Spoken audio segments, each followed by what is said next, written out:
ടിപ്പു സുൽത്താന്റെ റോളിൽ അഭിനയിക്കുന്നതിന് സൂപ്രതാരം രജനീകാന്തിന് ബിജെപിയുടെ വിലക്ക്. കഴിഞ്ഞ ദിവസം മറ്റ് സംഘപരിവാർ സംഘടനകളും ടിപ്പുവിന്റെ റോളിൽ അഭിനയിക്കരുതെന്ന് രജനീകാന്തിനോട് ആവശ്യപ്പെട്ടിരുന്നു. അതേസമയം AR റഹ്മാന് പിന്തുണയുമായി ഇറാൻ സർക്കാർ Muhammad the messenger of the God എന്ന ഇറാൻ ചിത്രത്തിന് സംഗീതം നൽകിയ റഹ്മാനെതിരെ ഇന്ത്യയിലെ ഒരു വിഭാഗം ഇസ്ലാമിക പണ്ഡിതർ ഫത്വ പുറപ്പെടുവിച്ച സാഹചര്യത്തിലാണ് ഇറാൻ സർക്കാർ റഹ്മാന് പിന്തുണയുമായി രംഗത്തെത്തിയത്.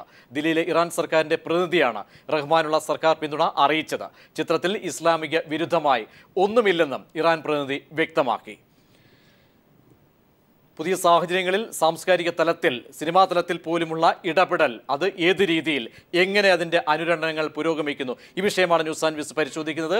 ചർച്ചയിൽ നമ്മോടൊപ്പം സാംസ്കാരിക പ്രവർത്തകൻ ചലച്ചിത്ര നടനും ഒക്കെയായ ശ്രീകുമാർ, ഒപ്പം തന്നെ CPI നേതാവ് ആനി രാജ, ഒപ്പം BJP നേതാവ് BJP state secretary Padmakumar, cinema നിരൂപകൻ ഫക്രുദ്ദീൻ അലി, ഒപ്പം തന്നെ സംവിധായകൻ കമൽ നമ്മോടൊപ്പം ചേരുന്നു. ആദ്യം ശ്രീകുമാറിലേക്ക്. ശ്രീകുമാർ, ഒരുപക്ഷെ ഈ വാർത്ത താങ്കളുടെ ശ്രദ്ധയിൽപ്പെട്ട് കാണും. ഈ വാർത്തയുടെ ഇന്നത്തെ പശ്ചാത്തലം ഒരുപക്ഷെ പരിശോധിച്ചാൽ അതിൻ്റെ പിന്നോട്ടുള്ള കുറേ സാഹചര്യങ്ങൾ ഒരുപക്ഷെ നമുക്ക് പരിശോധിക്കേണ്ടി വരും. കാരണം ഒട്ടേറെ സന്ദർഭങ്ങളിലൂടെ കടന്നു വന്ന് ഏറ്റവും ഒടുവിലത്തെ ഒരു ഉദാഹരണം എന്ന് മാത്രമേ നമുക്ക് പറയാൻ കഴിയൂ.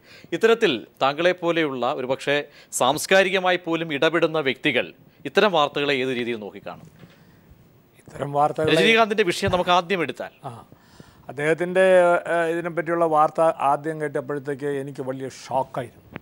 ആ ഷോക്ക് ഒരു ദുഃഖമായി മാറുകയാണ് എനിക്ക് ചെയ്തത്. കാരണം ഞാൻ ജനിച്ച കാലം മുതൽ ഇത്രയും സ്വതന്ത്രമായ ഒരു പ്രാണവായു ശ്വസിക്കുകയും എൻ്റെ അഭിപ്രായ സ്വാതന്ത്ര്യത്തിലൂടെ തന്നെ എൻ്റെ രാജ്യത്ത് ജീവിക്കാൻ കഴിയുകയും ചെയ്ത ഒരു സ്ഥലത്ത് കഴിഞ്ഞ ഒരു ഭരണകൂടം ഇന്ത്യൻ ജനതയ്ക്ക് ഒരു നല്ല നാളുകൾ സമ്മാനിക്കുന്നു എന്ന് പറഞ്ഞു കൊണ്ടുവന്ന ആ ഭരണകൂടം അതിൻ്റെ അധികാരസ്ഥാനത്ത് നിന്നുകൊണ്ട് മുഴക്കുന്ന ഇത്തരം സ്വേച്ഛാധിപത്യപരമായ ആവിഷ്കാര സ്വാതന്ത്ര്യത്തിൻ്റെയും അഭിപ്രായ സ്വാതന്ത്ര്യത്തിൻ്റെയൊക്കെ മേലിലുള്ള ഒരു അടിച്ചമർത്തലുകൾ, ഭയപ്പെടുത്തലുകൾ, ഈ ഭയപ്പെടുത്തലുകൾ ഇന്നിപ്പോൾ മൗലികമായി ഒരാൾ എന്ത് ജോലി ചെയ്യുമ്പോൾ അയാൾ ഏത് റോളുകൾ എടുക്കണമെന്ന് പറയുന്നത് പോലും കലയിൽ ഇടപെടുന്ന രീതിയിൽ മാറിയിരിക്കുന്ന ഒരവസ്ഥ ഇന്ത്യൻ ജനതയെ ഏറ്റവും കറുത്ത ദിനങ്ങളിലേക്ക് കൊണ്ടുപോകുന്നതിൻ്റെ ദുഃഖത്തിലാണ് ഞാൻ. തീർച്ചയായും ഇന്ന് ഒരുപക്ഷെ ശ്രീകുമാർ താങ്കളുടെ ശ്രദ്ധയിലേക്ക് ഇന്ന് കമലിനെ പോലെയുള്ള സംവിധായകർ, സാംസ്കാരിക നായകർ അടക്കം വിശേഷിപ്പിച്ചത് സാംസ്കാരിക ഫാസിസം, ഒരുപക്ഷെ വെജിറ്റേറിയൻ ഫാസിസം നമ്മൾ കണ്ടു.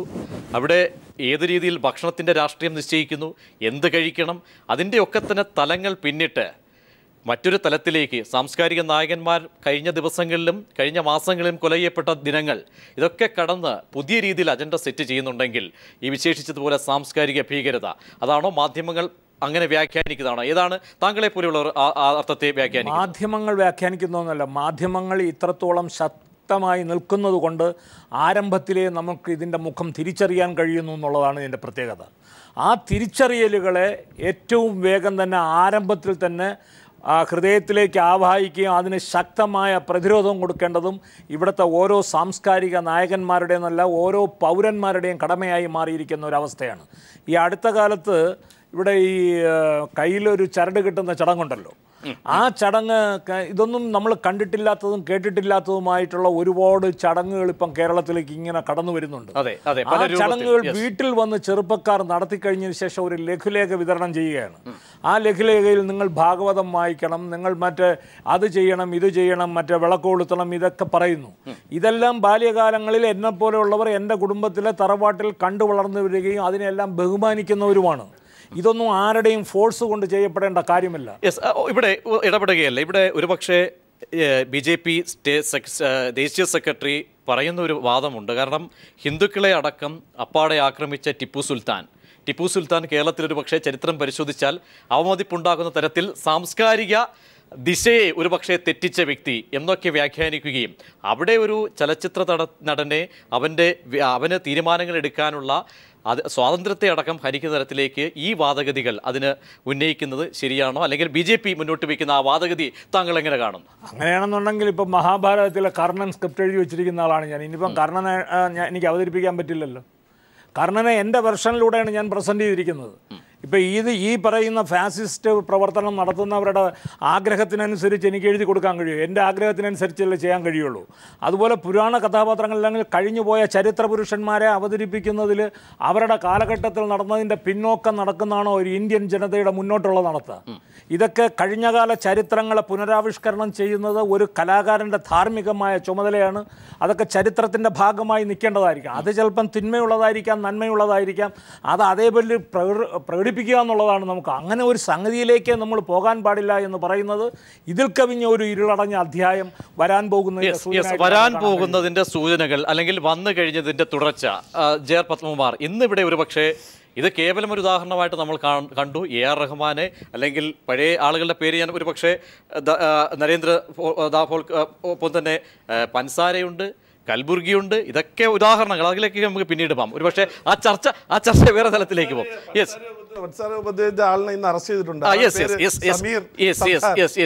അതിലേക്ക് പോകും. അതിനു മുമ്പ് ഇന്നൊരു പക്ഷേ BJP മുന്നോട്ട് വെച്ച എന്ത് നിലപാടാണ് ഒരു പക്ഷേ രാജ്യം ആരാധിക്കുന്ന അല്ലെങ്കിൽ അത്രത്തോളം ഔന്നത്യമുള്ള ഒരു ചലച്ചിത്ര നടൻ അല്ലെങ്കിൽ താരം, വലിയ പദവികൾ നൽകുന്ന വ്യക്തി, ആ വ്യക്തിയുടെ ആവിഷ്കാര സ്വാതന്ത്ര്യത്തെ ഒരു പക്ഷേ ഹനിക്കുന്ന തരത്തിൽ എന്തിടപെടലാണ് ഒരു പക്ഷേ BJP ഉദ്ദേശിച്ചത്?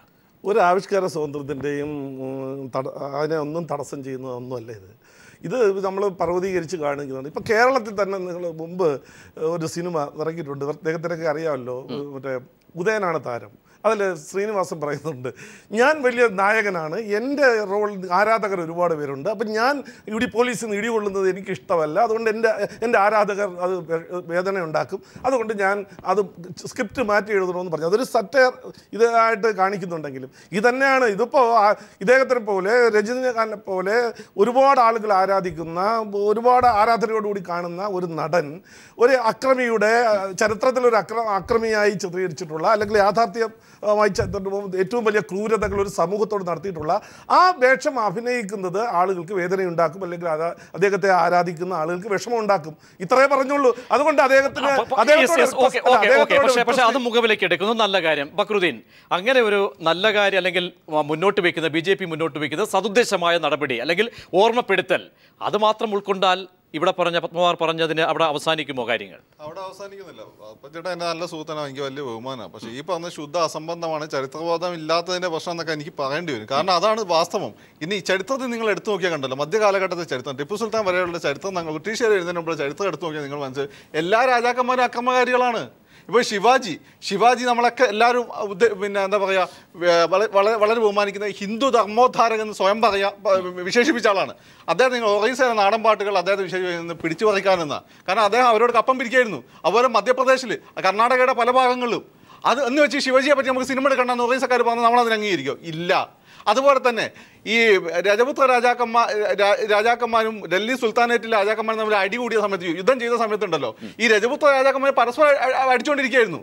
ഈ പിന്നെ പൃഥ്വിരാജ് ചൗഹാൻ ഒറ്റുകൊടുത്താൽ അദ്ദേഹത്തിന്റെ ഭാര്യയുടെ അച്ഛൻ തന്നെ ജയചന്ദ്രനാണ്, അത് മുസ്ലിംസിന്. ഇനി നമുക്ക് വരാം, സൗത്തിലോട്ട് വരാം. ഔറംഗസേബ് ഏറ്റവും കൂടുതൽ യുദ്ധം ചെയ്തിരിക്കുന്ന ആരുമായിട്ടാ?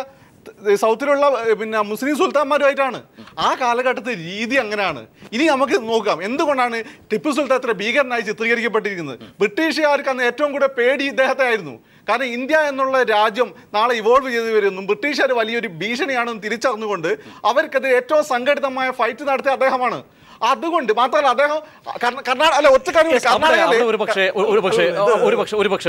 ഒരുപക്ഷെ വിശ്വരൂപം സിനിമ ഇറങ്ങിയ സമയത്ത് അവിടെ മുസ്ലിം മൗലികവാദികൾ ഇറക്കിയ വലിയ തോതിലുള്ള പ്രക്ഷോഭം, വലിയ തോതിലുള്ള പ്രതികരണങ്ങൾ പറയട്ടെ ആ സമയത്ത് BJP ഉന്നയിച്ച വാദഗതികൾ ബൈറ്റ് സഹിതം ഇവിടെ ഉണ്ട്. അന്നെടുത്ത അതേ സമീപനം, അതിന്റെ മറ്റൊരു വശമാണെന്ന് BJP ഉന്നയിക്കുന്നത്. ആ രീതി നിങ്ങൾ തെറ്റിദ്ധരിപ്പിക്കേണ്ട. ഇതിൽ യഥാർത്ഥ പ്രശ്നം എന്താ? ഞങ്ങൾക്ക് ഇങ്ങനെ വിഷമമുണ്ട്, നിങ്ങൾ അഭിനയിക്കരുത് എന്ന് പറഞ്ഞു അദ്ദേഹത്തിന് തീരുമാനമെടുക്കാം. അതുപോലെ അല്ലല്ലോ മറ്റത്. ഇപ്പൊ അദ്ദേഹം 51 വെട്ട് എന്തുകൊണ്ട് ഇറങ്ങുന്നില്ല?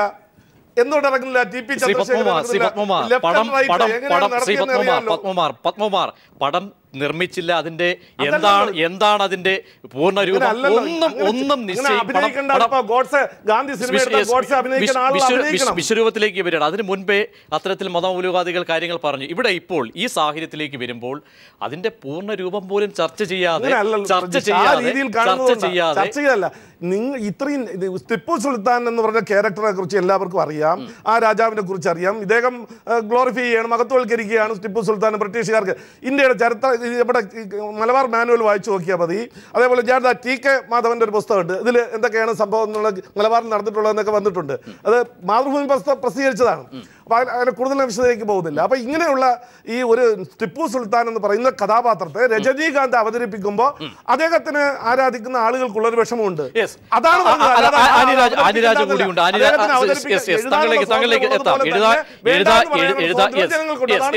ശ്രീമതി ആനിരാജ, അങ്ങനെയാണോ കാര്യങ്ങൾ? കാരണം പൻസരെ അറിയാമല്ലോ, നിങ്ങളുടെ നേതാവ് അല്ലെങ്കിൽ നിങ്ങളുടെ ആശയങ്ങളെ മുന്നോട്ട് വെച്ചിരുന്ന വ്യക്തി. അവിടെ കൽബുർഗിയുടെ ഇടപെടൽ, കൽബുർഗി എന്താശയമാണ് മുന്നോട്ട് വെച്ചത്, ആ മുന്നോട്ട് വെച്ചതിന് ലഭിച്ച ഇടപെടലുകൾ ഏത് രീതിയിലായിരുന്നു? ഇങ്ങനെ ഒട്ടേറെ ഉദാഹരണങ്ങൾ. അവിടെ BJP പറയുന്നത് പോലെ സാഹചര്യത്തിനനുസരിച്ചുള്ള ഇടപെടലാണ്, അതിനപ്പുറത്തേക്ക് കാണേണ്ടതില്ല എന്ന് വളരെ നിസ്സാരവൽക്കരിക്കാൻ കഴിയുമോ ആനിരാജ?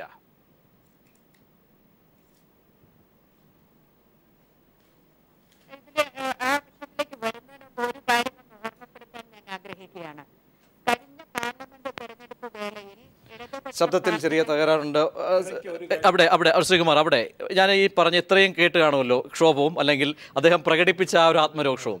യാഥാർത്ഥ്യത്തിലേക്ക് പോയാൽ നമ്മൾ ഉദാഹരണങ്ങൾ അടക്കം പറഞ്ഞിട്ടില്ല, പല ഉദാഹരണങ്ങളിലേക്കും ഒരുപക്ഷെ വന്നു കഴിഞ്ഞാൽ ഒരു സാഹിത്യകാരൻ്റെ ഹത്യയ്ക്ക് കാരണക്കാരായ ഒരു ചരിത്രം കൂടി ഒരുപക്ഷെ BJPക്ക് ഉണ്ട്. കാരണം തമിഴ്നാട്ടിലെടുത്താൽ പെരുമാൾ മുരുകൻ, ഒരുപക്ഷെ പെരുമാൾ മുരുകന്റെ ജീവിതത്തിലേക്ക് അടക്കം ഒരുപക്ഷെ പോയി കഴിഞ്ഞാൽ അത്തരം ഉദാഹരണങ്ങൾ ഒരുപാട് പോകേണ്ടി വരും.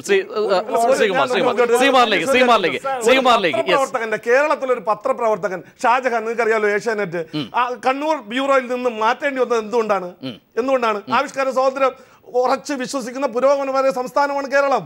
അന്ന് പാർട്ടി ഓഫീസിന്റെ ഫോട്ടോ എടുത്തതും പാർട്ടി സെക്രട്ടറിക്കെതിരായിട്ട് പ്രചരണം നടത്തിയതിന്റെ പേരിൽ അദ്ദേഹത്തിന്റെ ജീവൻ രക്ഷിക്കണമെങ്കിൽ ഒത്തുതീർപ്പ് രാഷ്ട്രീയത്തിൽ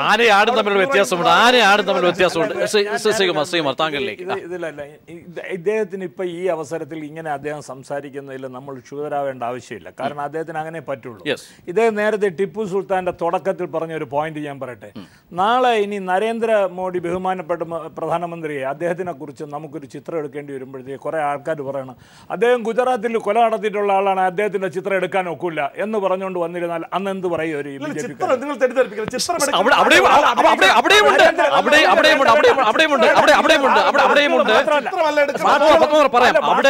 അവിടെ ദൃശ്യവൽക്കരിച്ച ഗോത്ര കലാപത്തെ കുറിച്ചും അല്ലാതെ ഒക്കെ തന്നെ ദൃശ്യവൽക്കരിച്ച ഡോക്യുമെന്ററികൾ പോലും സംപ്രേഷണം ചെയ്തിട്ടില്ല BJPയുടെ ഇടപെടൽ മൂലം. നരേന്ദ്രമോദിയായിട്ട് നാളെ ഇനി ഏതെങ്കിലും രീതിയിലുള്ള സംഗതിയിൽ എനിക്കോ അല്ലെങ്കിൽ വേറൊരു നടനോ അഭിനയിക്കേണ്ടി വരുമ്പോൾ ആ നടനോട് പറയാണ് ഇത് ഗുജറാത്തിൽ ഇങ്ങനെ അക്രമം നടത്തിക്കൊണ്ടിരുന്ന ഒരാളിന്റെ സംഗതിയാണ് ഇവിടെ അഭിനയിക്കേണ്ടെന്ന് പറഞ്ഞു. എനിക്ക് ആ പരിധി പോലും കഴിഞ്ഞിരിക്കുന്നു. ഞാൻ അതല്ല പറഞ്ഞത്. ആരോടും ചരിത്രം എഴുതണ്ടെന്ന് പറഞ്ഞോ? മഹാത്മാഗാന്ധിയെ കുറിച്ച് ചരിത്രം എഴുതുന്നുണ്ടല്ലോ, ആ ഗോഡ്സെയെ കുറിച്ച് ചരിത്രം, അതല്ല പറഞ്ഞത്. ഇത് ജനങ്ങൾ ഇഷ്ടപ്പെടുന്ന ഒരു അനേകായിരങ്ങൾ ആദരിക്കുന്ന ഒരാള് ഇങ്ങനെ ഒരു നെഗറ്റീവ് ക്യാരക്ടറുള്ള ഒരാളിന്റെ രൂപം അവതരിപ്പിക്കരുതെന്നേ പറഞ്ഞോളൂ. അത് വിഷമം ഉണ്ടാക്കുമെന്നേ പറഞ്ഞോളൂ, അല്ല ചരിത്രം എഴുതുന്നുണ്ടെന്ന് ആര് പറഞ്ഞു? മറ്റെങ്ങും കാണാതെ പോകുന്ന ആ ഒരു മനസാന്നിധ്യം അല്ലെങ്കിൽ ഒരു മനോവിഷമം, മറ്റെങ്ങും കാണാതെ പോകുന്ന ഒരു വിഷമം എന്തായാലും ഇവിടെ പ്രതിഫലിക്കുന്നു. ശ്രീമതി ആനിരാജ, ഇവിടെ ഞാൻ നേരത്തെ ചോദിച്ചതിൻ്റെ കാരണം ശബ്ദ പ്രശ്നം കൊണ്ട് കേൾക്കാൻ കഴിഞ്ഞിട്ടില്ല. അവിടെ കൽബുർഗിയോടും അല്ലെങ്കിൽ പൻസരയോടും ഒക്കെ തന്നെ എടുത്ത സമീപനങ്ങൾ, അവിടെയൊന്നും അല്ലെങ്കിൽ തെളിവുകളുടെ അഭാവമോ, അവിടെ സ്പഷ്ടമായ തെളിവുകൾ ഉണ്ടായിരുന്നു. സംഘപരിവാറിൻ്റെ അടക്കമുള്ള പരിവാർ ശക്തികളുടെ ഇടപെടൽ പ്രകടമായി തന്നെ വന്നിരുന്നു. അതിൽ നിന്നൊക്കെയൊക്കെ മറ്റൊരു രൂപത്തിൽ പുതിയ തലത്തിൽ സിനിമാ മേഖലയിലേക്ക്, സാംസ്കാരിക നായകരിലേക്ക് ഒരു അജണ്ട സെറ്റ് ചെയ്ത് മുന്നോട്ട് പോകുന്നു എന്ന ഒരു കാഴ്ചപ്പാടിലേക്ക് പോകുന്നുണ്ടെങ്കിൽ അവിടെ BJP പറയുന്ന ന്യായങ്ങൾ അത് മുഖവിലേക്ക് എടുക്കാൻ കഴിയുമോ?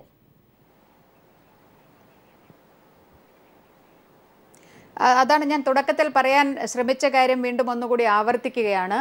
കഴിഞ്ഞ പാർലമെന്റ് തെരഞ്ഞെടുപ്പ് വേളയിൽ ഇടതുപക്ഷ പാർട്ടികൾ ഈ രാജ്യത്തെ ജനങ്ങളോട് പറഞ്ഞത് BJPയെയും കോൺഗ്രസിനെയും പരാജയപ്പെടുത്തുക എന്നുള്ളതായിരുന്നു.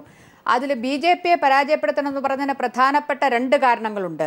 അതിലൊന്ന് BJPയും കോൺഗ്രസിനെ പോലെ തന്നെ ഒരുപക്ഷെ അതിലേറെ കടന്ന് ഈ പുത്തൻ സാമ്പത്തിക നയം നടപ്പിലാക്കുന്ന അതിനെ പിൻപറ്റുന്ന ഒരു പാർട്ടിയാണ്. അവരുടെ സാമ്പത്തിക നയം അതാണ്. അത് ഈ രാജ്യത്തിലെ സാധാരണക്കാരന് ഒട്ടും തന്നെ പ്രയോജനപ്പെടുന്നില്ല. അത് ഒരു കാരണം. രണ്ടാമത്തെ കാരണം എന്ന് പറയുന്നത് ഈ ഇന്ന് കാണുന്ന BJP ഇന്നലകളിൽ കണ്ട BJP അല്ല. ഇന്ന് കാണുന്ന BJPയെ മുന്നിൽ നിന്ന് നയിക്കുന്നത് RSS എന്ന ഫാസിസ്റ്റ് ശക്തിയാണ്. അതുകൊണ്ട് തന്നെയാണ് ഇടതുപക്ഷം പറഞ്ഞത് ഈ BJP അധികാരത്തിലേറ്റിയാൽ വരാൻ പോകുന്ന നാളുകൾ നമ്മൾ ഫാസിസത്തിന്റെ അങ്ങേയറ്റം വികൃതമായ ക്രൂരമായ മുഖങ്ങൾ കാണേണ്ടി വരുമെന്നും അതുകൊണ്ട് BJPയെ മാറ്റി നിർത്തണമെന്ന് പറഞ്ഞു. ഇതിപ്പോൾ ഒരു സിനിമാ നടനോട്, രജനീകാന്ത് എന്ന വളരെ പ്രശസ്തനായ ഒരു സിനിമാ നടനോട് ഈ സിനിമയിൽ ഈ റോൾ അഭിനയിക്കരുത് എന്ന് പറയുന്ന വളരെ നിഷ്കളങ്കമായി പറയുന്ന ഒരു കാര്യം മാത്രമല്ല ഇത് എവിടെ നിന്ന് തുടങ്ങി? ഇന്ത്യയുടെ തനതായ ഭരണഘടന ഉണ്ടെന്നിരിക്കെ ഗീതയാണ് ഈ രാജ്യത്തിൻ്റെ, അതിനെ ദേശീയ ഗ്രന്ഥമാക്കണം. നാനാത്വത്തിൽ ഏകത്വമുള്ള, വിവിധ മതങ്ങളുള്ള, വിവിധ ജാതികളുള്ള, വിവിധ സംസ്കാരങ്ങളുള്ള, വിവിധ ഭാഷകളുള്ള ഈ രാജ്യത്ത് ഗീതയെ ഇന്ത്യയുടെ ദേശീയ ഗ്രന്ഥമാക്കണമെന്ന് ഒരു കേന്ദ്ര ക്യാബിനറ്റ് മന്ത്രി പറയുന്നിടത്തുനിന്ന് തുടങ്ങുകയാണ് ഈ ഫാസിസത്തിന്റെ വിവിധങ്ങളായ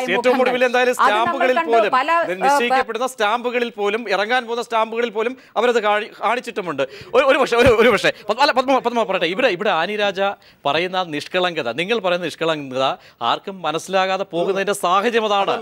പുതിയ സാഹചര്യവും നിങ്ങൾ തുടങ്ങി വെച്ച, ഞാൻ നേരത്തെ പറഞ്ഞ ഉദാഹരണങ്ങൾ, പേരുകൾ അടക്കം, പെരുമാൾ മുരുകനിൽ അടക്കം തമിഴ്നാട്ടിൽ എത്തി നിൽക്കുന്നുണ്ടെങ്കിൽ നിങ്ങൾക്ക് പറയാനുള്ള ന്യായമില്ല. അവിടെ ആനി രാജ പറഞ്ഞത് BJPയെ പരാജയപ്പെടുത്തണം, കോൺഗ്രസിനെ തോപ്പിക്കണമെന്ന് പറഞ്ഞിട്ട് കഴിഞ്ഞ അവസാനം പറഞ്ഞത് എന്താണ്? BJPയെ പരാജയപ്പെടുത്തണമെന്ന് പറഞ്ഞ് കോൺഗ്രസിനെ പിന്തുണയ്ക്കണമെന്ന് ഇപ്പോഴും കോൺഗ്രസിനെ പിന്തുണച്ചുകൊണ്ടിരിക്കുന്നത്. അവരുടെ രാഷ്ട്രീയ ലൈൻ അതൊക്കെ ഇരിക്കട്ടെ. ഗീതയെക്കുറിച്ച് പറഞ്ഞു. നിങ്ങൾ ആലോചിച്ച് നോക്കണം, ലോകത്ത് 122 ക്രിസ്ത്യൻ രാജ്യങ്ങളുണ്ട്. അവിടുത്തെ ഔദ്യോഗിക മതം ക്രിസ്തു മതമാണ്, ഔദ്യോഗിക ഗ്രന്ഥം ഖുർആനാണ്. അതേപോലെ ഏകദേശം 68ഓളം ബൈബിളാണ്. 68ഓളം മുസ്ലിം രാജ്യങ്ങളുണ്ട്. അവിടുത്തെ ഔദ്യോഗിക മതം മുസ്ലിം മതമാണ്. 8ഓളം ബുദ്ധമത രാജ്യങ്ങളുണ്ട്. ഒരു ജൈനമതവും ഒരു ജൈനമതമുണ്ട്. ഹിന്ദു രാജ്യം ഒന്നുണ്ടായിരുന്നു. നമ്മുടെ മാർക്സിസ്റ്റ് പാർട്ടിയുടെ നേതാവ് മറ്റേ ഇപ്പോഴത്തെ പൊളിറ്റിക് ബ്യൂറോ സെക്രട്ടറി ചെന്ന് അതിനെ ഇല്ലാതാക്കി. ഞാൻ പറഞ്ഞു വന്നത്, ഈ രാജ്യം ഏകദേശം 700 കോടി ജനങ്ങളുള്ള ലോകത്ത് 7% പോലും ഇല്ലാത്ത ഹിന്ദു ജനസംഖ്യയുള്ള അവരുടെ വേദഗ്രന്ഥങ്ങളാണെന്ന് യുനെസ്കോ UNOയുടെ ലോക പൈതൃക ഗ്രന്ഥങ്ങളായിട്ട് അംഗീകരിച്ചിട്ടുള്ളത്. അതിലൊന്നാണ് ഗീത. ഒരിടത്തും ഖുർആന് UN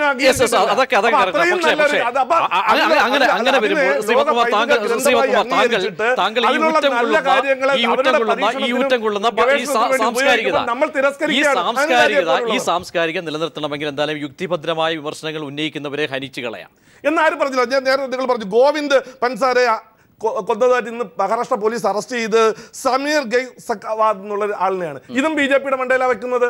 ഇപ്പോ നിങ്ങൾ പറഞ്ഞ കൽബുർഗി, അദ്ദേഹത്തിനെ സംബന്ധിച്ചിട്ടുള്ള ആരാണ് കൊന്നതെന്ന് അറിയില്ല. ഇപ്പൊ CBI അന്വേഷണവും 10 ലക്ഷം രൂപ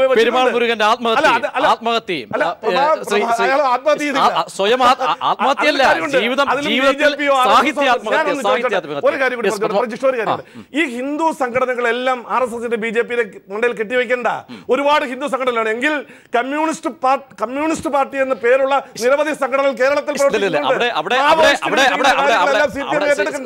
ദയവായി അവിടെ RSS പോലെ ഒരു സംഘടനയ്ക്ക് BJPയുടെ കേന്ദ്രമന്ത്രിമാരെ വിളിച്ചു വരുത്തി കഴിഞ്ഞ യോഗത്തിൽ വിളിച്ചു വരുത്താമെങ്കിൽ RSSന്റെ ഉത്തരവാദിത്വം കൂടി പറയാനുള്ള യോഗ്യത, അതിനുള്ള ബാധ നിങ്ങൾക്ക്. ഒരു കാര്യം കേരളത്തിലെ ഒരു ജനങ്ങൾ ഈ ചർച്ചയിൽ നിന്ന് മനസ്സിലാക്കേണ്ടത്, അരുവിക്കരയിൽ 3ാം സ്ഥാനത്താണെന്ന് പറഞ്ഞിട്ട് സാധാരണ കിട്ടിക്കൊണ്ടിരിക്കുന്നതിനേക്കാളും 5-6 വോട്ട് കൂടുതൽ കിട്ടിയപ്പോൾ ഈ രീതിയിലുള്ള സംഗതിയാണ് ജനങ്ങളുടെ കൂടെയുള്ള സമീപന രീതിയെങ്കിൽ കാണുകയാണെങ്കിൽ ഇവിടുത്തെ കേരളത്തിലെ ജനങ്ങൾ ഈ രീതി കണ്ട് പഠിച്ചോളാം. ഇതാണ് നാളത്തെ ഉണ്ടാവാൻ പോകുന്നത്. നമ്മളൊരു അന്ധകാരത്തിലാണ് കേരളത്തിലെ ജനങ്ങൾ ഉണരേണ്ട കാര്യങ്ങളൊക്കെ എല്ലാവർക്കും അറിയാലോ. നിങ്ങൾ സക്രിയ ആക്രമിച്ചില്ലേ, ആസാദിനെ ആക്രമിച്ചില്ലേ, CR നീലകണ്ഠനെ ആക്രമിച്ചില്ലേ? എന്തിനു വേണ്ടി? ഇതൊന്നും ഇതൊക്കെ എന്തിനു വേണ്ടിയിട്ടാണെന്നുള്ള എല്ലാവർക്കും അറിയാലോ. നിങ്ങൾ പറയുന്ന ആവിഷ്കാരം നിങ്ങൾക്ക് വേണ്ടിയിട്ടാ. ചർച്ചയുടെ തലങ്ങൾ മറ്റു തലത്തിലേക്ക് പോകുന്നു. നമുക്ക് പത്മകുമാർ, നമുക്ക് ദയവായി നമുക്ക് ഈ ചർച്ച ഇന്നത്തെ സംഭവ വികാസങ്ങളിലേക്ക് നമുക്ക് ഊന്നേണ്ടതുണ്ട്.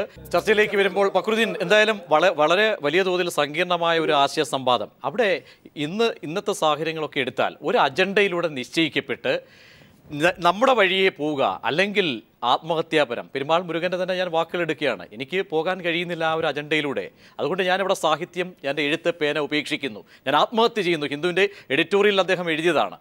അങ്ങനെ സാഹിത്യകാരന്മാരും അല്ലെങ്കിൽ സിനിമാ നടന്മാരും അതിലേക്ക് പോകണം എന്ന ഒരു നിലയിലേക്ക് വ്യക്തമായ രീതിയിൽ സംഘപരിവാർ അജണ്ട അതാണ് നമ്മൾ കണ്ടതെങ്കിൽ ഇന്നിപ്പോൾ BJP ആണ് അവിടെ ഈ നിലപാട് സ്വീകരിച്ചിരിക്കുന്നത്. പത്മകുമാറിന് എന്തായാലും പറഞ്ഞൊഴിയാൻ കഴിയില്ല. സംഘപരിവാറിൻ്റെ ഇടപെടൽ അത് തള്ളിക്കളഞ്ഞല്ലെങ്കിൽ BJPയുടെ ഭാഗമല്ല എന്ന നിലയിൽ അത്രത്തോളം കാര്യങ്ങൾ എത്തി നിൽക്കുന്നു.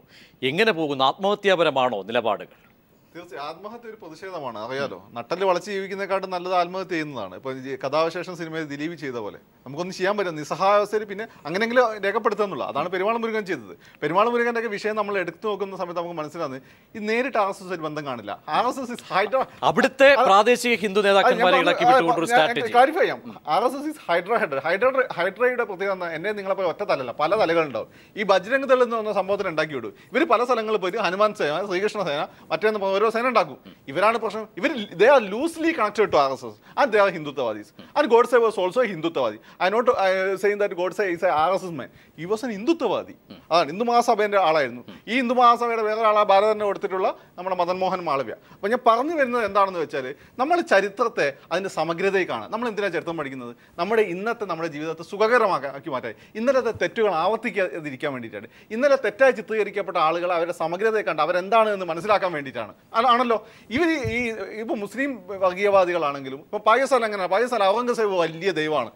അക്ബർ എന്ന് പറഞ്ഞിട്ട് മഹാനായ രാജാവ് വില്ലനാണ്, കാരണം അദ്ദേഹം ഹിന്ദുക്കളെയൊക്കെ അക്കോമഡേറ്റ് ചെയ്തു. ആ രീതിയിലുള്ള ഒരു പഠനമാണ് ഈ RSS ഇന്ത്യയെ കൊണ്ടുവരാൻ ശ്രമിക്കുന്നത്. ചരിത്ര ഗ്രന്ഥങ്ങളെല്ലാം മാറ്റി ചെയ്ത് ടിപ്പു സുൽത്താനെ പറ്റി, ടിപ്പു സുൽത്താൻ ഞാൻ നേരത്തെ പറഞ്ഞു വന്ന പോയിന്റാണ്. ടിപ്പു സുൽത്താൻ എന്തുകൊണ്ടാണ് ബ്രിട്ടീഷുകാർ ഇത്രമാത്രം പേടിച്ചത്? നമ്മോടൊപ്പം ചേരുന്നുണ്ട്. ശ്രീ കമൽ, എത്രത്തോളം ഫാസിസമാണ്, സാംസ്കാരിക ഫാസിസം എന്നാണ് ഒരു പക്ഷേ താങ്കളടക്കമുള്ളവർ ഇന്നത്തെ ഈ ഒരു ദിവസത്തെ സംഭവഗതികളെ വിശേഷിപ്പിച്ചത്? അത്രത്തോളം കാര്യങ്ങൾ ഗുരുതരമാണോ, സങ്കീർണമാണോ? തീർച്ചയായിട്ടും നമ്മൾ അങ്ങനെ തന്നെ വേണം മനസ്സിലാക്കാനായിട്ട്. ഇത് കുറച്ച് നാളുകളായിട്ട് തുടർന്നുകൊണ്ടിരിക്കുന്ന ഒരു പ്രക്രിയയുടെ അവസാനമാണെന്നുള്ളതാണ് ഞാൻ മനസ്സിലാക്കുന്നത്. രജനീകാന്തിന്റെ ഒരു വിഷയം കഴിഞ്ഞ കുറെ നാളുകളായിട്ട് എല്ലാ രംഗത്തും, ഇപ്പോ എന്റർടൈൻമെന്റ് മീഡിയനെ കുറിച്ച് ആദ്യം ഒരു നേരത്തെ ഡൽഹിയിലേക്ക് ഇതേപോലെ വിട്ടായിരുന്നു, അവരെങ്ങനെ ഹിന്ദുത്വവൽക്കരിക്കാം. ഇപ്പൊ പൂന ഫിലിം ഇൻസ്റ്റിറ്റ്യൂട്ടിൽ ചെയർമാനെ അത്തരം കാര്യങ്ങളിൽ സെൻസർ ബോർഡിൽ അതിൽ ഓരോ ഘട്ടങ്ങളായിട്ട് ഓരോ തലത്തിൽ വന്നിട്ട് എഴുത്തുകാർക്കിടയിൽ നമ്മൾ നേരത്തെ പെരുമാൾ മുരുകനെ കുറിച്ചൊക്കെ പറഞ്ഞു. അതിന്റെ ഒരു തുടർച്ച തന്നെയാണ്. തീർച്ചയായിട്ടും യാതൊരു സംശയവുമില്ല. ഇപ്പൊ രജനീകാന്തിനെ പോലെ ഒരു വലിയ കലാകാരനെ, വലിയൊരു നടനെ ഇന്ന വേഷം അഭിനയിക്കരുത് എന്ന് ഒരു പാർട്ടിയുടെ ഒരു നേതാവ് പറയുക എന്ന് പറയുമ്പോൾ അത് എങ്ങനെയാണ് നമ്മൾ വായിക്കേണ്ടത് അല്ലെങ്കിൽ മനസ്സിലാക്കേണ്ടതെന്ന് നമ്മൾ ആലോചിക്കണം. അത് പ്രത്യേകിച്ചും തമിഴ് ജനത എന്ന് പറഞ്ഞിട്ടുണ്ടെങ്കിൽ വൈകാരികമായ എല്ലാത്തിനെ കാണുന്ന ആൾക്കാരാണ്. അവർ പറഞ്ഞിരിക്കുന്നത് തമിഴ് ജനതയ്ക്ക് എതിരെ നിന്ന ആളാണ് ടിപ്പു സുൽത്താൻ, അതുകൊണ്ട് രജനീകാന്ത് അഭിനയിക്കരുത് എന്നൊരു വാദം കൂടി അവർ പറഞ്ഞിട്ടുണ്ട്. എന്ത് ബുദ്ധിപൂർവ്വമാണ് അവരത് മുന്നോട്ട് വെച്ചത്? കാരണം തമിഴ് ജനതയുടെ വികാരം വ്യക്തമാണ്. അവിടെ വളരെ വൈകാരികമായി ഇടപെടുന്ന തമിഴ് ജനതയുടെ അവിടെ പഞ്ച് കണ്ട് തന്നെ കയറി പിടിച്ചിരിക്കുന്നു. ഇവിടെ ഒരുപക്ഷെ കമൽ, UR അനന്തമൂർത്തി ഒരുപക്ഷെ ആ പേര് ഓർമ്മപ്പെടുത്തിയാൽ അവിടെ നിന്നും ഒരുപക്ഷെ നമുക്ക് തുടങ്ങേണ്ടിയിരിക്കുന്നു കാര്യങ്ങളെ. അതിനുശേഷമാണ് ഒരുപക്ഷെ പൻസരെ അടക്കമുള്ള പല ആളുകളും അതിനുശേഷം കൊല ചെയ്യപ്പെടുന്നതും ആ സാംസ്കാരിക വഴിയിലൂടെ സഞ്ചരിച്ചതിൻ്റെ ഇരകളായവരും. ഇവിടെയൊക്കെ ഇത്തരം സംഭവങ്ങളിൽ എത്രത്തോളം ഒരു സാംസ്കാരിക ഇടപെടൽ സാംസ്കാരിക മേഖലയിൽ നിന്ന്, എഴുത്തുകാരിൽ നിന്നും ഉണ്ടായിട്ടുണ്ട് ആത്മാർത്ഥമായി പരിശോധിച്ചാൽ? സംഘപരിവാറിൻ്റെ ഭീഷണിക്ക് മുന്നിൽ അതിലെ ഒരുപക്ഷെ വഴിയെ നടത്തുകയായിരുന്നില്ലേ പലരെയും?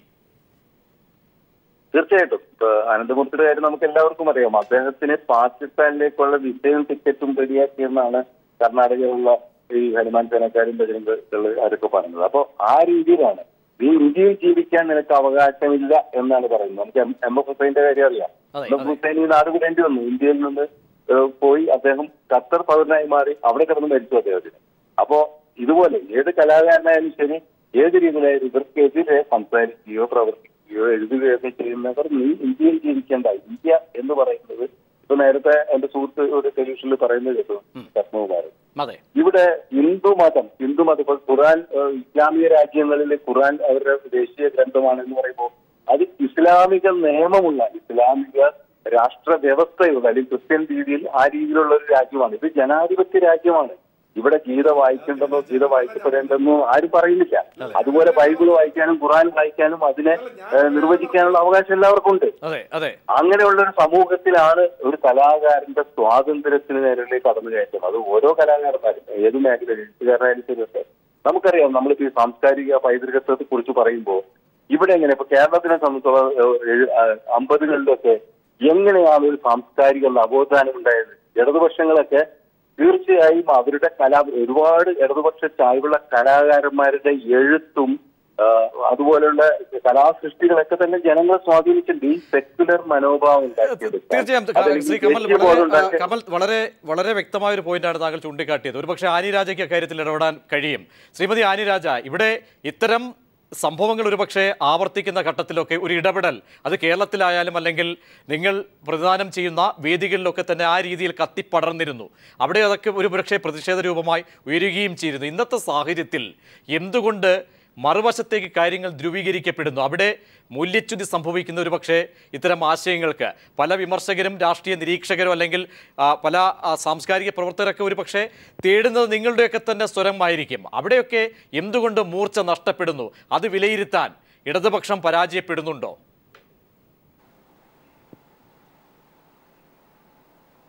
അല്ല, ഇത് ഇടതുപക്ഷം പരാജയപ്പെടുന്നു എന്നുള്ളതിന് ഇന്ന് നമ്മുടെ രാജ്യത്തുള്ള ഒരു ഭരണ അവസ്ഥ വെച്ചിട്ട് സാമൂഹിക ഇത് വെച്ച് നില പരിശോധിക്കുമ്പോൾ ഇടതുപക്ഷങ്ങൾ ഉയർത്തുന്ന പ്രതിഷേധ ശബ്ദങ്ങൾ ഇന്ന് അത് ഏറ്റെടുത്ത് അതിനെ പ്രതിധ്വനിപ്പിക്കാൻ ഉള്ള മാധ്യമങ്ങൾ അത് ഇന്ന് ഇടതുപക്ഷത്തോടൊപ്പമല്ല എന്നുള്ള കാര്യം കൂടി നമ്മൾ മനസ്സിലാക്കണം. എല്ലാം തന്നെ കോർപ്പറേറ്റുകൾക്ക് അനുകൂലമായി ഇത്തരം പ്രതിഷേധങ്ങളൊന്നും ഇതൊന്നും അവരെ ബാധിക്കുന്ന ഒരു വിഷയമല്ല എന്ന രീതിയിൽ ഇടതുപക്ഷത്തെ ഇടതുപക്ഷ ശബ്ദങ്ങളെ പ്രതിഷേധ ശബ്ദങ്ങൾക്കൊന്നും യാതൊരുവിധ പ്രാമുഖ്യവും കൊടുക്കാത്ത ഒരു സാഹചര്യം നിലനിൽക്കുന്നു എന്നുകൂടി മനസ്സിലാക്കണം.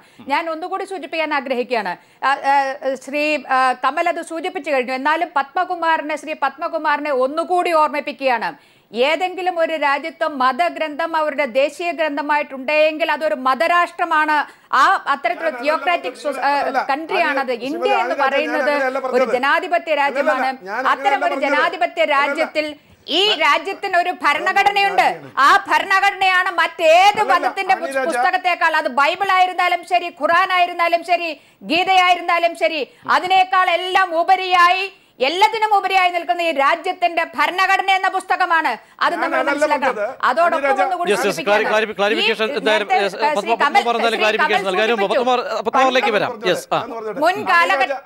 ഞാൻ പറഞ്ഞത് അതല്ല. മുസ്ലിം രാജ്യങ്ങളിൽ പോലും ഖുർആൻ ഗ്രന്ഥമായിട്ടുള്ള രാജ്യങ്ങൾ ഉണ്ട്. 122 രാജ്യങ്ങൾ, ക്രിസ്ത്യൻ രാജ്യങ്ങൾ. ആ രാജ്യങ്ങൾ ഈ ഗ്രന്ഥങ്ങൾ നിലനിൽക്കുമ്പോൾ പോലും ലോക പൈതൃക ഗ്രന്ഥങ്ങളായി അംഗീകരിച്ചിട്ടുള്ളത് ഇന്ത്യയുടെ വേദഗ്രന്ഥങ്ങളാണ്. അവിടെയാണ് ഇത് സംഭവിക്കുന്നത്. മറ്റൊരു വ്യത്യാസം ശ്രീകുമാർ ഇവിടെ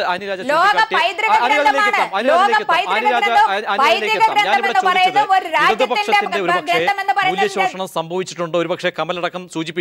നേരത്തെ കഴിഞ്ഞ അല്ലെങ്കിൽ മുൻ ചരിത്രം പരിശോധിച്ചാൽ അവിടെയൊക്കെ എടുത്തുയർത്താൻ പാകരീതിയിൽ വാദഗതികൾ ഉണ്ടായിരുന്നു. ഇടതുപക്ഷമടക്കം മുന്നോട്ട് വന്ന് ഇവിടെ ഒരു അജണ്ട ദേശീയ തലത്തിൽ സെറ്റ് ചെയ്യപ്പെടുന്നുണ്ടോ? ആ വഴിയിൽ ഈ പറയുന്ന എഴുത്തുകാർ സഞ്ചരിക്കുന്നുണ്ടോ? ഈ പറയുന്ന സംഘപരിവാർ മുന്നോട്ട് വയ്ക്കുന്ന അജണ്ടയിലൂടെ കുറേ പേരെങ്കിലും, അതാണ് ഞാൻ നേരത്തെ സൂചിപ്പിച്ചത്, കൽബുർഗിയുടെ മരണം വേണ്ട രീതിയിൽ അവിടെ പ്രതിഷേധങ്ങൾ ഉയർന്നോ ഇന്ത്യയിൽ? അത്തരത്തിൽ ഒരു ആത്മപരിശോധനയ്ക്ക് വിധേയമാകേണ്ട ഒരു ഘട്ടമാണോ ഇത്?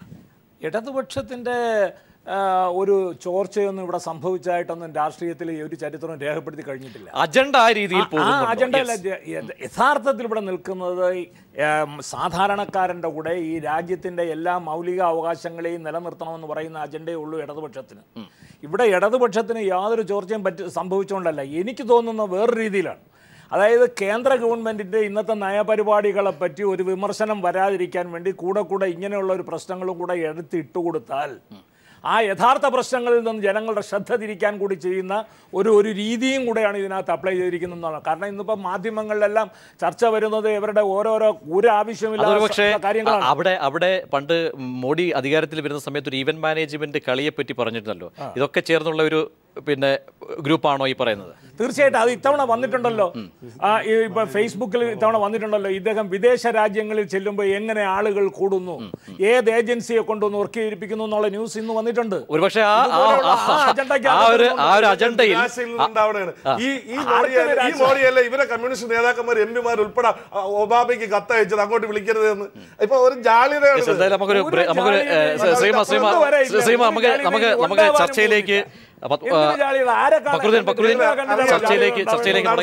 ചർച്ചയിലേക്ക് ഫക്രുദ്ദീൻ, ഇവിടെ ഇവര് രണ്ടുപേര്, ഒന്ന് ആനിരാജയും ശ്രീകുമാറും പറഞ്ഞു ഒരു അജണ്ടയെ പറ്റി പറഞ്ഞു. ആ അജണ്ട പരിശോധിച്ചാൽ ഒന്ന് BJP മുന്നോട്ട് വരുന്നു, അണിയറ ഒരുപക്ഷെ പരിശോധിച്ചാൽ അണിയറയല്ല പ്രകടമായ മറ്റൊരു തലത്തിൽ ഒന്ന് ബജ്രംഗ് ദൾ, ശ്രീരാമകൃഷ്ണ സേന, ഹനുമാൻ സേന, പിന്നെ VHP ഇത്തരത്തിലുള്ള പരിവാർ സംഘടനകൾ വ്യക്തമായ അജണ്ട നടപ്പാക്കുന്നുണ്ടോ? BJP ഇതിൽ ചുക്കാൻ പിടിച്ചുകൊണ്ട് ഇത് എന്താ സംഭവം എന്ന് വെച്ചാൽ അതിന് മുമ്പ് ഞാൻ ടിപ്പു സുൽത്താൻ ഒന്ന് ക്ലാരിഫൈ ചെയ്തു. ടിപ്പു സുൽത്താന്റെ പ്രധാനമന്ത്രി ഉൾപ്പെടെയുള്ള ആളുകൾ ഹിന്ദുക്കളായിരുന്നു. മാത്രമല്ല ഇവിടെയുള്ള ഗുരുവായൂർ ക്ഷേത്രത്തിനും പിഷാരിക വടക ക്ഷേത്രത്തിനും അദ്ദേഹം സംഭാവന കൊടുത്തിട്ടുണ്ട്. അതുപോലെ തന്നെ പിന്നെ ഇവിടെ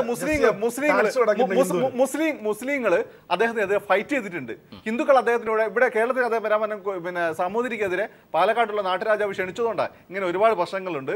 അതുകൊണ്ട് ഈ കാര്യങ്ങളൊന്നും ഇപ്പോൾ ടിപ്പു സുൽത്താനെ ഒരു വർഗീയവാദിയെ ചിത്രീകരിക്കണം. അങ്ങനെയാണെങ്കിൽ ആ കാലഘട്ടത്തിലെ എല്ലാ രാജാക്കന്മാരും വർഗീയവാദികളായിരിക്കും. പിന്നെ ബ്രിട്ടീഷുകാർ അവര് ഇന്ത്യ കീഴടക്കാൻ അവർക്ക് ഏറ്റവും വലിയ തടസ്സമായി കണ്ടുകൊണ്ടാണ് ഇദ്ദേഹത്തെ വില്ലനായി ചിത്രീകരിച്ചത്. RSS എല്ലാ കാര്യത്തിലും ബ്രിട്ടീഷുകാർ എഴുതി വെച്ച ഈ വില്യം ലോകൻ ഉൾപ്പെടെയുള്ള ആളുകൾ പിന്നെ ബ്രിട്ടീഷുകാരാണ്. അവരുടെ താല്പര്യത്തിന് വേണ്ടി എഴുതി വെച്ച പുസ്തകങ്ങൾ സ്റ്റാറ്റിസ്റ്റിക്സ് ലോകനെ അംഗീകരിക്കും. അത് അങ്ങനെ തന്നെ ഇവരെ എടുക്കുന്നത് എന്താ ഡിവൈഡ് ആൻഡ് റോൾ എന്നുള്ള പോളിസി ഇവർക്ക് നടപ്പിലാക്കണം. എങ്കിലേ ഇപ്പോൾ നേരത്തെ പറഞ്ഞ അജണ്ടയിലേക്ക് വരും. എന്താണ് അജണ്ട?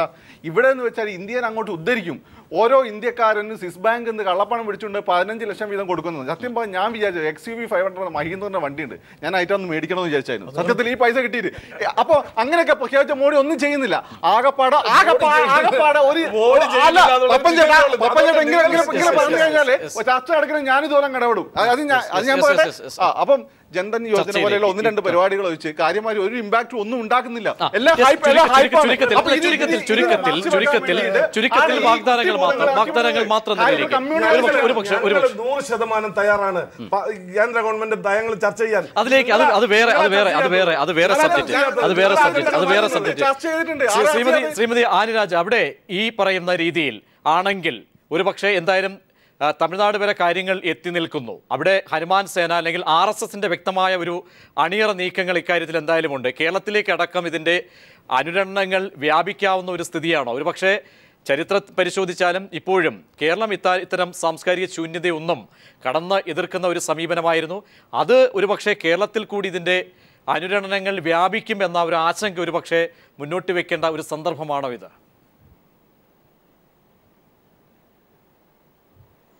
തീർച്ചയായിട്ടും കേരളത്തിൽ ഇന്ന് നിലനിൽക്കുന്ന ചില പ്രത്യേക സാഹചര്യങ്ങൾ പരിശോധിക്കുമ്പോൾ അങ്ങേയറ്റം ആശങ്കയോടുകൂടി മാത്രമേ തൊട്ടടുത്ത സംസ്ഥാനങ്ങളിലുള്ള ഈ രാജ്യത്ത് തന്നെ നിലനിൽക്കുന്ന ഇത്തരം ചില കാര്യങ്ങളെക്കുറിച്ച് നമുക്ക് വിലയിരുത്താൻ സാധിക്കുകയുള്ളൂ.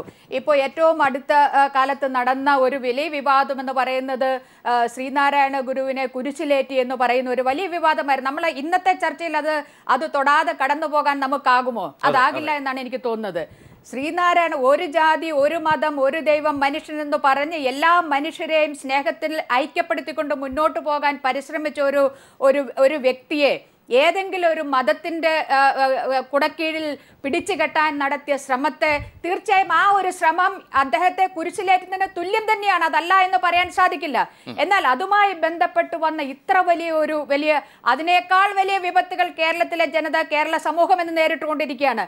എന്നാൽ ഈ സകലവിധമായ ചർച്ചകളും ഒരു വർഗീയ ധ്രുവീകരണത്തിലേക്ക് നീങ്ങുന്നുവോ കേരളം എന്ന് പോലും സംശയിക്കുന്ന രീതിയിൽ ഒരു ചർച്ചകൾ വന്നുകൊണ്ടിരിക്കുകയാണ്. കാര്യങ്ങൾ ആ ദിശയിലേക്കാണ് നീങ്ങുന്നത്. അതുകൊണ്ട് നമ്മൾ കേരളീയർ ഇതിൽ നിന്നെല്ലാം സുരക്ഷിതരാണ്. ബാക്കി രാജ്യത്തിന്റെ ഏത് ഭാഗത്ത് എന്ത് നടന്നാലും നമ്മളെ ഇതൊന്നും ബാധിക്കില്ല എന്നുള്ള ആരെങ്കിലും കരുതുന്നുണ്ടെങ്കിൽ അത് ശരിയല്ല. നമ്മളും വളരെയേറെ ജാഗ്രതയോടെ, കേരള ജനത, രാഷ്ട്രീയ പാർട്ടികളൊക്കെ തന്നെ ഏറെ ജാഗ്രതയോടെ ഇരിക്കേണ്ട ഒരു സമയമാണ്. കമലിലേക്ക് ഒരിക്കൽ കൂടി. ശ്രീ കമൽ, ഇവിടെ അനിരാജ അടക്കം മുന്നോട്ട് വയ്ക്കുന്ന ആശങ്ക താങ്കൾ അവസാനമെങ്കിലും വരിയെങ്കിലും കേട്ട് കാണും. അത് ഇന്ന് തമിഴ്നാട് വരെ എത്തിക്കഴിഞ്ഞിരിക്കുന്നു. കേരളത്തിലേക്ക് കൂടി ഇതിൻ്റെ അനുരണനങ്ങൾ വ്യാപിച്ചേക്കാം. ഭയപ്പെടുന്നു, ആശങ്കപ്പെടുന്നു. അത്ര സാംസ്കാരിക മൂല്യം നമുക്ക് തകർന്നു പോകാൻ തരത്തിലുള്ള ഒരു ആശങ്കയ്ക്ക് വകയുണ്ടോ? സമീപകാല സംഭവങ്ങൾ ആനിരാജ ചൂണ്ടിക്കാട്ടി, ശ്രീനാരായണ ഗുരുവിനെ കേന്ദ്രീകരിച്ച് അടക്കമുണ്ടായ വിവാദങ്ങളൊക്കെ. ഇവിടെയും ഇതിൻ്റെ അനുരണനങ്ങൾ വ്യാപിക്കുമോ? തീർച്ചയായിട്ടും അതിന്റെ സൂചനകൾ നമ്മളിപ്പോ തന്നെ കണ്ടു കഴിഞ്ഞല്ലോ.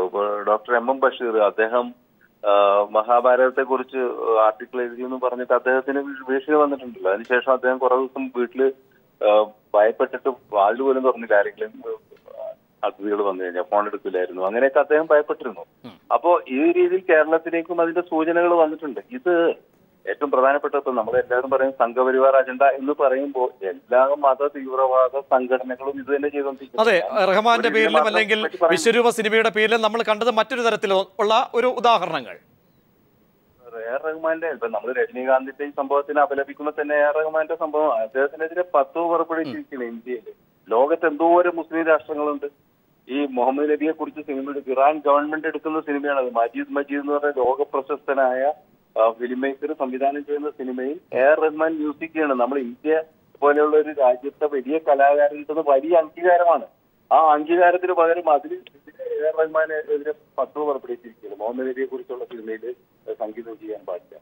അപ്പോ ഇറാൻ പോലെ 100% മുസ്ലിം ജനങ്ങൾ വസിക്കുന്ന ഒരു രാജ്യത്ത് മുസ്ലിം ഭരണഘടന നിലനിൽക്കുന്ന ഒരു രാജ്യത്തെ ഗവൺമെന്റ് നിർമ്മിക്കുന്ന ഒരു സിനിമയാണെന്ന് ആലോചിക്കണം. ആ സിനിമയിൽ സംഗീതം നൽകാൻ ഒരു കലാകാരന് അനുവദിക്കില്ല എന്ന് പറയുന്ന ഫത്വയിൽ നിലനിൽക്കുമ്പോൾ തന്നെ ആണ് ഇവിടെ സംഘപരിവാരത്തായത്. അപ്പോൾ നമ്മൾ മനസ്സിലാക്കുന്നത് ഇവർക്കെല്ലാം ഒരേ അജണ്ട തന്നെയാണ്. ഏത് മത തീവ്രവാദ സംഘടനകൾക്കായാലും അവർക്ക് ഒരേ അജണ്ടയാണ്. അതിനെതിരെയാണ് നമ്മൾ അണിനിരക്കേണ്ടത് എന്നാണ് എനിക്ക് തോന്നുന്നത്. ദയവായി താങ്കൾ തുടരണം. കാരണം താങ്കളുടെ വാദഗതികൾക്ക് എന്തായാലും പത്മകുമാറിന് മറുപടി എന്തായാലും ഉണ്ടാകും. ശ്രീകുമാറിലേക്ക്, അവിടെ ഈ കമലും ആനിരാജയൊക്കെ പ്രകടിപ്പിക്കുന്ന തരത്തിലുള്ള വലിയ ആശങ്കയ്ക്ക് വക നൽകുന്ന തരത്തിലുള്ള ദുർബലമായ സാംസ്കാരിക കെട്ടുറപ്പുള്ള ഒരു ഇടമാണോ കേരളം? ഇവിടുത്തെ എഴുത്തുകാരായാലും സിനിമാക്കാരായാലും ഒക്കെ അത്തരത്തിൽ ദുർബലമായ ഒരു സംവിധാനം ആശങ്കപ്പെടേണ്ട സാഹചര്യങ്ങളാണോ ജനങ്ങളടക്കം, അല്ലെങ്കിൽ സമീപകാല സംഭവങ്ങളെ കൂടി മുഖവിലക്കെടുത്തുകൊണ്ട് മറുപടിയിലേക്ക് പോയാൽ? ദുർബലരായ ഒരു സാംസ്കാരിക പ്രവർത്തകർ നിറഞ്ഞ സ്ഥലമാണ് കേരളമെന്ന് എനിക്ക് അഭിപ്രായമില്ല. പക്ഷെ അവർ യോജിച്ച് നേരിടേണ്ട പ്രശ്നങ്ങളെ വേണ്ട വിധത്തിൽ സംവേദനം ചെയ്ത് കൊണ്ടുവന്ന് നിർത്തുന്നില്ല എന്നുള്ളതും അവരെ ക്രോഡീകരിക്കുന്നതിൽ ചില സ്ഥലങ്ങളിൽ ചില അപജയങ്ങൾ സംഭവിച്ചിരിക്കുന്നു എന്ന് പറഞ്ഞാൽ ഞാൻ സമ്മതിക്കാം. പക്ഷേ ഇതിനെ ഒന്നും കേരളത്തിലെ സാംസ്കാരിക പ്രവർത്തകരോ എഴുത്തുകാരോ നടന്മാരോ ഭയന്നു പോകും. നമ്മളിപ്പോഴും എതിർക്കുന്നത് BJP-യോ അല്ലെങ്കിൽ പത്മകുമാർ വികസന അജണ്ടയല്ല. നമ്മൾ എതിർക്കുന്ന ഇത്തരം സംഭവങ്ങളെ ഉദാഹരണങ്ങളെ മാത്രമാണ്. ഇതിലൊരു ഇരട്ടത്താപ്പാണ് ഇവിടെയുള്ള പ്രശ്നം. ഞാൻ ചോദിക്കട്ടെ, ഒറീസയിൽ 2002 ലക്ഷ്മാനന്ദ സരസ്വതി എന്ന് പറഞ്ഞ 82കാരനെ വെട്ടിക്കൊന്നു ഒരു സ്വാമി. അദ്ദേഹം ചെയ്ത തെറ്റെന്താ? അദ്ദേഹം ചെയ്ത ഏറ്റവും പാർശ്വവൽക്കരിക്കപ്പെട്ട ആളുകളുടെ ഉന്നമനത്തിന് വേണ്ടി പ്രവർത്തിച്ചു. മാവോയിസ്റ്റുകളെ ഉപയോഗിച്ച് ക്രിസ്ത്യൻ ആളുകൾ കൊന്നു. 2013 വിധി വന്നു. ഈ മാർക്സിസ്റ്റ് പാർട്ടിയുടെ വൃന്ദാക്കാരായിട്ട് അന്ന് എന്താ പറഞ്ഞത്? അവർ പാവങ്ങളാണ്, ക്രിസ്ത്യാനികളാണ്, ആദിവാസികളാണ് എന്ന് അന്ന് പറഞ്ഞു. അപ്പം എടുക്കുന്ന നയം ഒരേ അളവുകോലല്ല. ഇത് ഒരു സമൂഹത്തിനോട് അല്ലെങ്കിൽ ഭൂരിപക്ഷ സമൂഹത്തിനോട് മാത്രം ഇത്തരത്തിലുള്ള നിലപാടെടുക്കുന്നത് കൊണ്ടാണ് ഇവരെ ആളുകൾ അംഗീകരിക്കുന്നത്. 2, ഇപ്പൊ ഇവരിപ്പോ SNDP NSSനെയും ശ്രീകൃഷ്ണ ജയന്തിയൊക്കെ അങ്ങ് വിട്ടിട്ട് സ്വന്തം ഒരു ഐഡിയോളജി ഉണ്ടല്ലോ. വർഗ സമരത്തിലൂടെ സമത്വത്തിൽ അധിഷ്ഠിതമായ ഒരു സാമൂഹ്യ നീതി കണ്ടല്ലോ.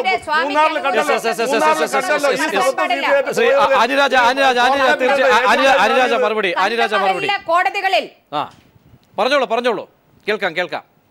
ആനിരാജ തുടർന്നോളൂ. കന്തമഹലിലെ കോടതികൾ ആ കേസ് കന്തമഹലിലെ കോടതിയുടെ അകവും പുറവും നിറഞ്ഞ സംഘപരിവാർ സംഘടനകൾ, അവരുടെ ആളുകൾ നിറഞ്ഞു നിൽക്കുന്ന ആ ഒരു കോടതിയിലാണ് ജഡ്ജി ഇത്തരത്തിൽ അവർക്ക് അനുകൂലമായിട്ടുള്ള വിധി പ്രഖ്യാപിച്ചെന്നുള്ള കാര്യം അദ്ദേഹം BJP-യുടെ ലീഡർ മറക്കാൻ പാടില്ല. ഈ മനസ്സിലാക്കണം. അതുകൂടി ചന്ദ്രശേഖരന്റെ കേസിലെ വിധി വന്നപ്പോൾ ആരൊക്കെ അവിടെ ഉണ്ടായിരുന്നു?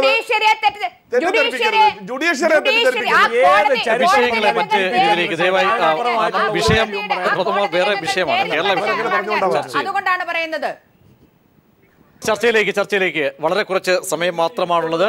വളരെ സ്റ്റിക്ക് ഓൺ ചെയ്ത് വളരെ ചുരുക്കി ശ്രീകുമാർ, എന്തായാലും നമ്മൾ കാടടച്ച് ചർച്ചകൾ പോകുന്നു, സംഭവങ്ങൾ ആവർത്തിക്കപ്പെടുന്നു. ഈ ഓരോ ഇൻസിഡൻറ്റും നമ്മൾ ചർച്ചകളൊക്കെ നടത്തി. ഏത് രീതിയിലുള്ളൊരു ബദലാണ് ഉയർന്നു വരേണ്ടത്?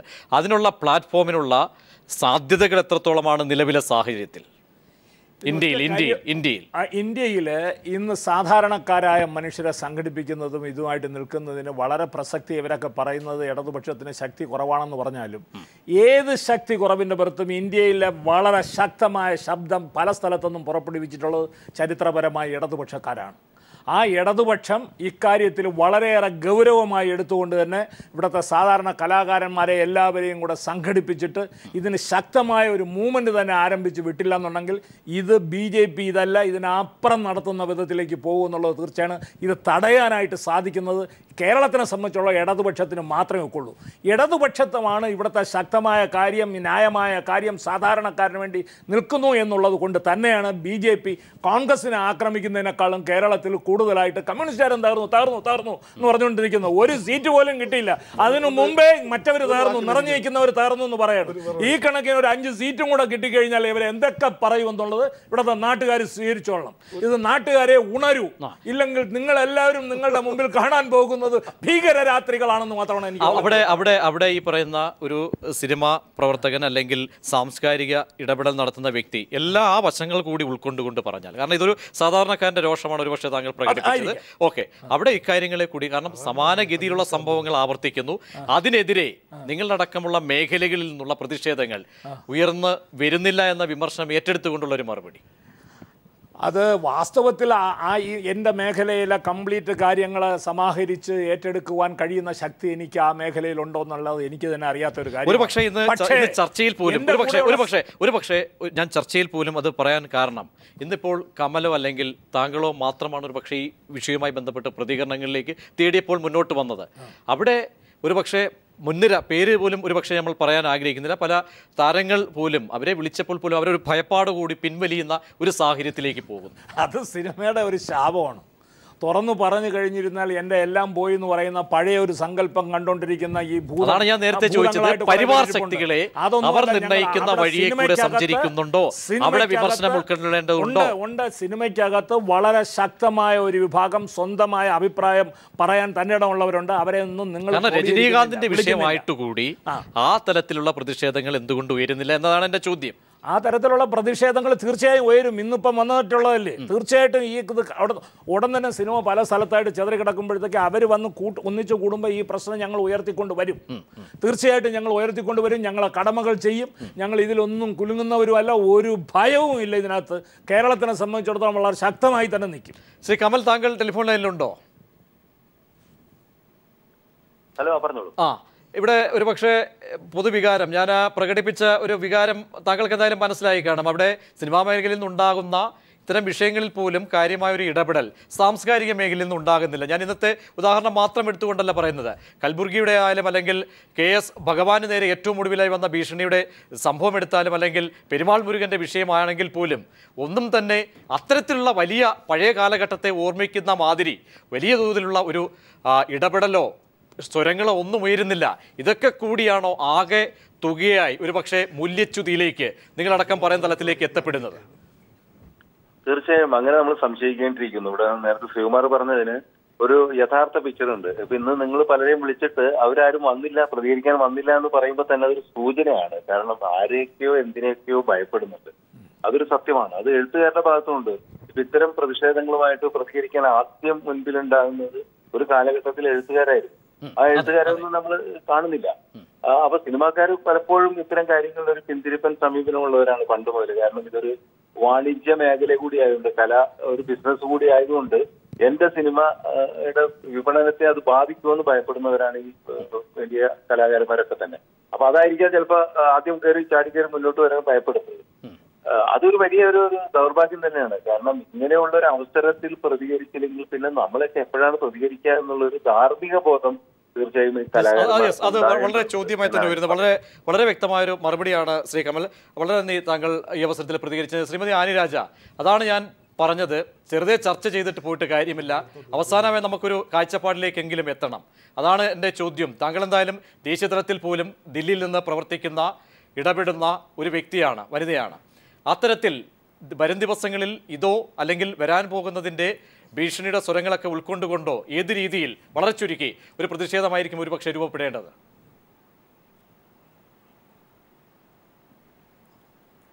തീർച്ചയായും ഇന്ത്യയിൽ ഇന്ന് വിയോജനത്തിന് സ്ഥാനം, there is no space for descent.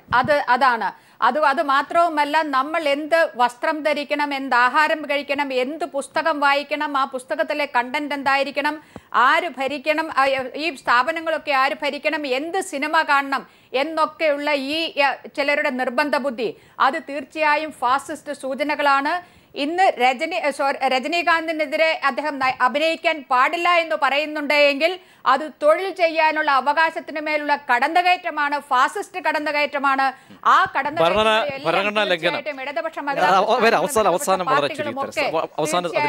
അത് വ്യക്തമാണ്. വളരെ നന്ദി അനുരാജ. ഫക്രുദ്ദീൻ.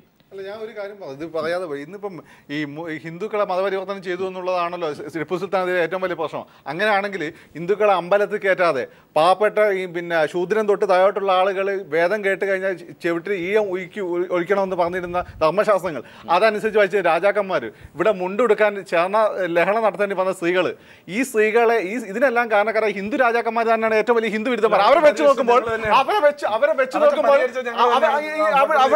നിങ്ങളല്ല പുരോഗമനവാദികളായിട്ടുള്ള ആധുനിക വിദ്യാഭ്യാസം കിട്ടിയിട്ടുള്ള ആളുകളാണ് നിങ്ങൾ. സ്ത്രീകൾ ചുറ്റുവന്ന ആളുകളാണ്.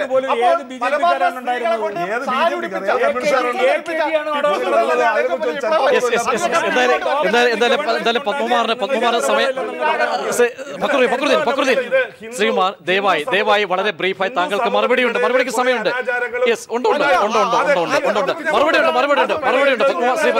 പത്മകുമാറിന് മറുപടിയുണ്ട്. താങ്കളിലേക്ക് തന്നെ എത്താം അവസാനമായ മറുപടിയിലേക്ക്. അവസാനമായ ശ്രീ പത്മകുമാർ, കതിരിന്മേൽ വളം വയ്ക്കുന്ന ഒരു സാഹചര്യമാണ് ഒരുപക്ഷെ സാംസ്കാരിക മേഖല പരിശോധിച്ചാൽ ചർച്ചയിൽ ഒരുപക്ഷെ രൂപപ്പെട്ട ഒരു വിഷയം. അവിടെ ഒരു തിരുത്തലിലേക്ക് പോയാൽ അവസാനമായി, കാരണം രോഷം കൊള്ളല്ല വേണ്ടുന്നത്, കാമ്പുള്ളൊരു മറുപടി അവസാനമായി ചുരുക്കി 20 സെക്കൻഡ്. എൻ്റെ സുഹൃത്ത് അദ്ദേഹത്തിൻ്റെ പ്രതികരണം എന്ന് പറഞ്ഞാൽ താങ്കൾ നേരത്തെ സൂചിപ്പിച്ച് ഒരു കലാകാരൻ്റെ അല്ല, കമ്മ്യൂണിസ്റ്റുകാരൻ്റെയാണ്. ഞാനൊന്ന് ഒരു കാര്യം പറഞ്ഞില്ല. അല്ല, കമ്മ്യൂണിസ്റ്റ് പാർട്ടിക്ക് കേരളത്തിൽ ഇന്ത്യയിൽ മാറ്റം ഉണ്ടാക്കാൻ ശ്രമിക്കുന്നു. അദ്ദേഹം ദിവാസ്വപ്നം കാണുകയാണ്. അവരെ കൂടെ ഉണ്ടായിരുന്ന പിന്നോക്ക സമുദായം പോയി, പാവപ്പെട്ട പട്ടികജാതി വർഗ്ഗക്കാർ പോയി, ഏറ്റവും അവസാനം മാർക്സിസ്റ്റ് പാർട്ടിയുടെ രക്തവും മാംസവുമായിരുന്ന തൊഴിലാളി വർഗ്ഗം വരെ ഇന്ത്യ കമ്മ്യൂണിസ്റ്റ് നേതാക്കന്മാരെ ഇറക്കി വിടുന്ന ചരിത്രമാണ് നമ്മുടെ മൂന്നാറിൽ കണ്ടത്. അതുകൊണ്ട് വലിയ ശുഭപ്രതീക്ഷ വെച്ച് ദിവാസ്വപ്നം കാണാതെ ഉള്ളൂ. ഇന്ത്യയിൽ മാറ്റം ഉണ്ടാകുന്നുണ്ട്. ആ മാറ്റത്തോടൊപ്പം നിൽക്കാൻ കമ്മ്യൂണിസ്റ്റ് പ്രസ്ഥാനത്തിന് കഴിയില്ല. അവസാനമായി വളരെ ചുരുക്കി രണ്ട് വാക്കിൽ കേരളത്തിന്റെ സർവ്വ പുരോഗമനവും ഉണ്ടായിട്ടുള്ള കമ്മ്യൂണിസ്റ്റ് പ്രസ്ഥാനത്തിന്റെ ഐതിഹാസികമായ സമരങ്ങളിലൂടെയാണ്. ഏറ്റവും അവസാനം പറഞ്ഞിരിക്കുന്ന മൂന്നാറിൽ പോലും ഇറക്കി വിട്ടത് കമ്മ്യൂണിസ്റ്റുകാരെയല്ല, അവിടെ കാണാതായത് BJP-കാരെയാണ്.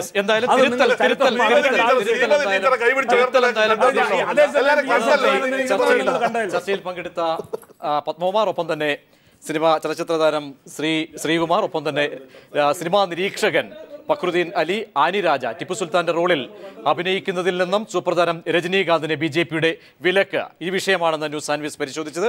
ചർച്ചയിൽ പങ്കെടുത്ത എല്ലാവർക്കും നന്ദി. നാളെ മറ്റൊരു വിഷയവുമായി വീണ്ടും ഇതേ സമയം. നമസ്കാരം.